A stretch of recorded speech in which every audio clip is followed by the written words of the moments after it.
Yes.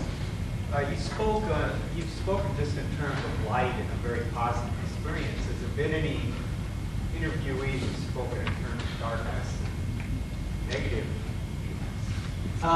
He's asking about whether there have been people who have had decidedly negative experiences to report out of this. I haven't talked with many at all, just a handful over the years. And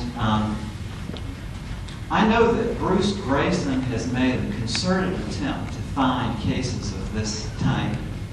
And he has made the same assessment of it that I have, essentially, that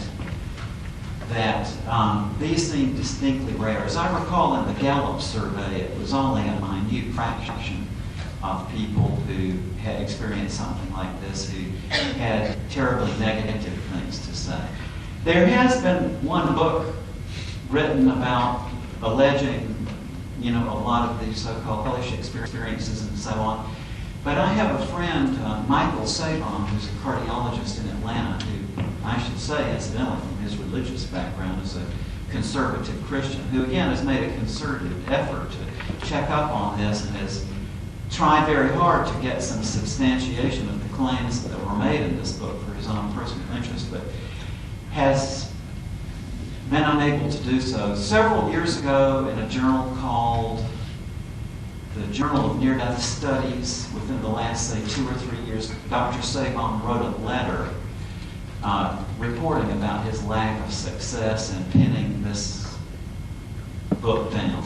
So that's about all I can tell you. It seems to me rare. That doesn't mean that it doesn't occur, but I just don't have enough cases to be enlightening to you. I can say this, that the handful that I've had, that I've talked with, had a distinctly broad range. In other words, the handful I can remember, the experiences were very different, whereas there seems to be more of a uniformity in these experiences that I've mentioned, of the typical kind of features.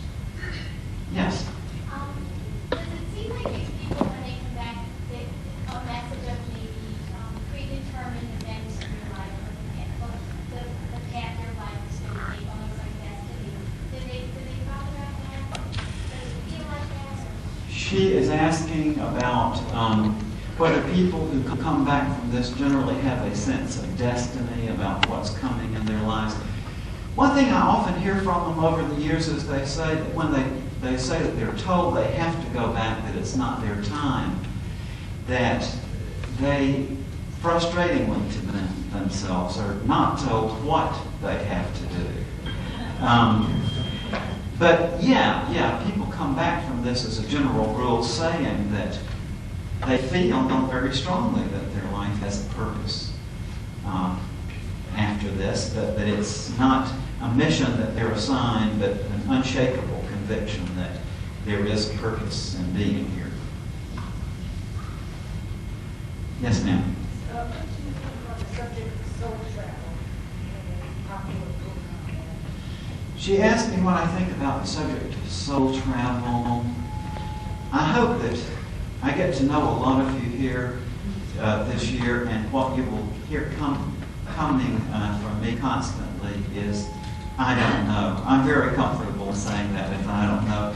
And my general strategy in dealing with these things over the years is that I bite off just about this big a piece and I really work that over and over. So I'm sorry to say that I'm not informed enough to make an intelligent comment. Yes, ma'am. Well, people that you study, would you say in general that people have a choice of coming back, or they have no choice at all, or is it something that hangs out there? She's asking whether, generally speaking, people have a choice or whether they are not given a choice. I don't have much of an impression as to what the percentages are. I bet you could find out that information. There have been people who've done much better, more systematic studies than I have of this. Dr. Ken Ring, for example, wrote a book called At the Moment of Death, I think. Or no, Life at Death. And you should be able to get that in the dictionary in the library. I can't recall, but I bet you that in that statistical breakdown that he has, he would probably have that information. Life at Death by Ken Ring. Yes, ma'am. You mentioned class at 10:30 on Monday, Wednesday, and Friday. Yes. Can you tell us when does that start? Monday. Yeah. Monday. I'll be there.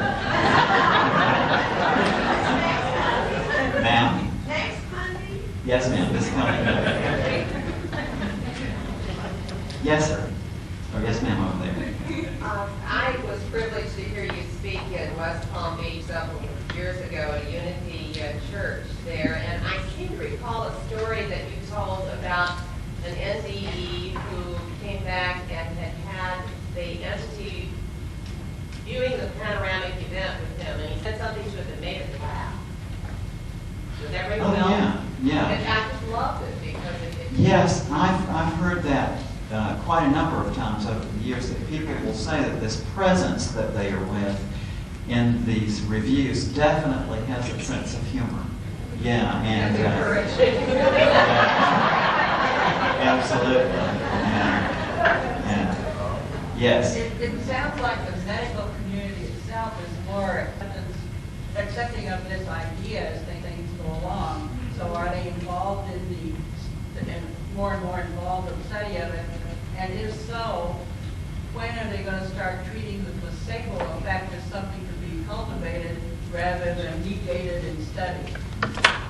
About the medical community's involvement in this, well, I hear all the time the story about how poor Dr. Moody was persecuted by his medical colleagues when I started out this research, and it's such a good story, I almost wish it was true. I do have a little bit of a martyr complex. But in fact, actually it was quite different. And one of the first places I began to talk about this a lot was at medical society meetings. And what I found with physicians was very different from what is often portrayed as to what their attitude would have been. And that was that the physicians I spoke to at medical societies would come up afterward and they would say either that, yeah, they had such an experience themselves, so they were happy that I was researching it, or more commonly that they had been hearing this from patients and that they were happy that someone was doing research on it. And in medicine, this comes up in an entirely different way from the framework of whether it represents a life after death or not, and that is that if, as we now can tell by various studies, that this is something that's a fairly common feature of the resuscitation process, in other words, that it happens frequently when we resuscitate people, then it's important for physicians to know that on a clinical basis, because we want to be able to we need to be able to listen to the patients. That's the most important thing, because after experiencing this, they really do want to talk with someone about it. So we need to be there to listen to them and to talk about it. And secondly, perhaps just as importantly, to reassure the patient that they're not alone, that this is something that that we hear from people who almost die. So I have absolutely found that over the years the reception of this from my medical colleagues was great. As a matter of fact, some of my medical school professors were very enthusiastic about my work when I was doing this in medical school and helped me out with it a lot. Yes, sir. I've read that during the near-death experience, there is knowledge or understanding that's like freely available. And can you comment on how it's accessed during the experience and how much is retained after somebody's resuscitated?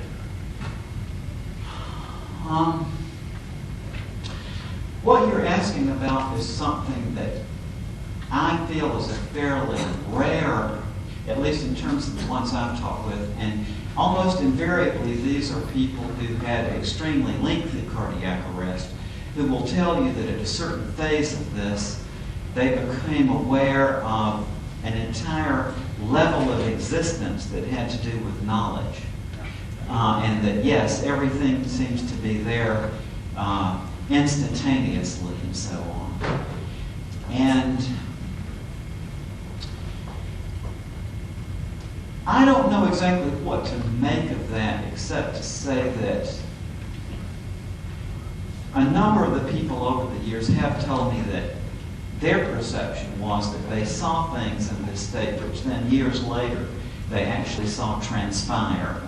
The case that comes to my mind is my friend Dr. George Ritchie, who had an experience like this in 1943 and saw some kind of machine. I think it was, I seem to recall it was the atomic submarine or something, and years later saw that very thing that he recalls having seen in a magazine, maybe 15 years later. The trouble with that, of course, is that you just don't know. As Dr. Ritchie himself pointed out, it's like you can't say that was a fabrication of memory after the fact, although to him it was a surety from personal experience. But yeah, I do hear that it's a kind of rare feature